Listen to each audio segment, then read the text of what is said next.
সমালোচনামূলক কন্টেন্ট সরাতে গুগলকে অনুরোধের সংখ্যার বিষয়ে অন্তর্বর্তী সরকার ব্যাখ্যা দিয়েছে। শুক্রবার প্রধান উপদেষ্টার কার্যালয় থেকে পাঠানো বিবৃতিতে জানানো হয়, সরকারের পক্ষ থেকে এমন অনুরোধ করা হয়নি। সরকার নাগরিকদের নিশ্চয়তা দিচ্ছে যে মিস ইনফরমেশন, প্রোপাগান্ডা এবং মিস ইনফরমেশন কেন্দ্রিক চরিত্র হননের বাইরে দেশের কোনো পত্রিকার নিউজ, সোশ্যাল মিডিয়ায় প্রকাশিত পোস্ট, ভিডিও কন্টেন্ট, রিলস, অনলাইনে প্রকাশিত আর্টিকেল, অভ্যন্তরীণ কোনো সমালোচকের রাজনৈতিক সমালোচনামূলক কোনো কন্টেন্ট সরাতে সরকার কোনো প্ল্যাটফর্মকে অনুরোধ করেনি। মেহেদী হাসানের রিপোর্ট। আপনার প্রিয় কাপড়ের যত্নে এলো এনজাইম সমৃদ্ধ Arik silver wash detergent powder, 500 গ্রাম মাত্র 70 টাকা। প্রিমার্ক।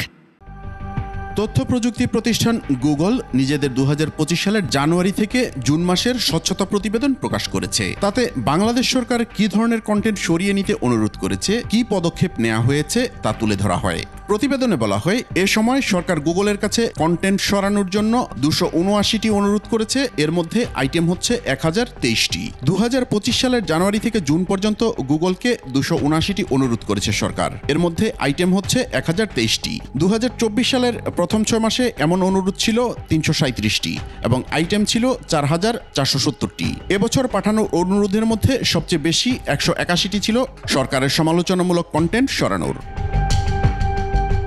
গুগল বলছে, বাংলাদেশ থেকে অনুরোধ করা আইটেমগুলোর 65% বেশি ক্ষেত্রে যথেষ্ট তথ্য ছিল না। কোনো ব্যবস্থা নেওয়া হয়নি 16.1%। কন্টেন্ট আগেই সরানো হয়েছে 9%। আইনি প্রক্রিয়ায় 2.5% সরানো হয়েছে। নীতি অনুযায়ী 3.7% সরানো হয়েছে এবং 3.5% ক্ষেত্রে কন্টেন্ট পাওয়া যায়নি।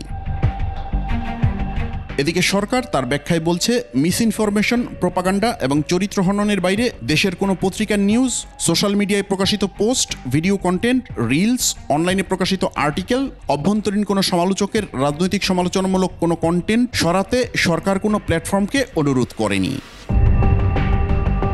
বর্তমান সরকার সোশ্যাল মিডিয়া নিয়ন্ত্রণে আওয়ামী লীগের সিআরআই বা এ জাতীয় কোনো বট বাহিনী পরিচালনা করে না। বিটিআরসি বা এনটিএমসি সহ বাংলাদেশের কোনো এজেন্সি বা সংস্থা সোশ্যাল মিডিয়ার প্ল্যাটফর্মে কন্টেন্ট ডাউনলোড করার ক্ষমতা রাখে না।